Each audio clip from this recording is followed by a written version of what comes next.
Siamo tutti, secondo me, sulla stessa barca. Ormai tutti presi di mira e entrano ovunque, entrano in casa e non gli fanno niente.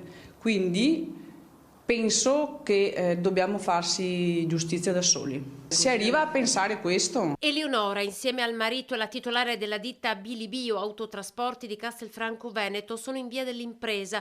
Nell'ultimo mese i ladri sono entrati 2 volte, l'ultima sabato sera. Hanno telecamere fuori e dentro l'azienda, telecamere che hanno filmato i ladri mentre tagliavano i teloni dei rimorchi dei loro camion per cercare qualcosa da rubare. Noi subito corriamo qua nel posto e ci accorgiamo che ci sono degli intrusi all'interno. Chiamiamo i carabinieri, noi intanto con gli abbaglianti della macchina li teniamo monitorati e sono riusciti a prendere prima il primo. Il secondo non lo si vedeva perché era nascosto e praticamente era sopra sulla centina dei rimorchi, sul tetto del rimorchio, e noi che eravamo in macchina riuscivamo a vedere dov'era. Hanno cercato di scappare. Eleonora con il marito li ha praticamente bloccati dall'auto fino all'arrivo dei carabinieri, con i quali è rimasta sempre in contatto telefonico.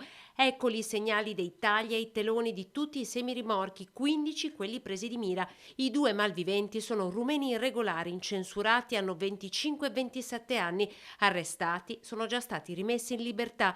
Da qui la rabbia della coppia che aveva appena finito di sistemare i teli ed oggi si ritrova da capo con i mezzi fermi in parcheggio. Rabbia perché comunque sei violato e tra l'altro la volta scorsa che sono venuti erano le 7 della sera, noi eravamo ancora qua in azienda, quindi non c'è tutela perché loro comunque sanno che non arrivano, ti fanno danni, se sono incensurati sono anche liberi dopo, ma sanno tutto. Durante l'operazione la perquisizione personale ha permesso ai militari di rinvenire e sequestrare un cutter, torce e guanti da lavoro, 5.000 euro il danno quantificato ai mezzi. Una volta scoperti, tratti in arresto, uno dei 2 ladri si è rivolto ad Eleonora scusandosi. Uno continuava a dire sì scusa hai ragione, perché ti prendono anche per i fondelli.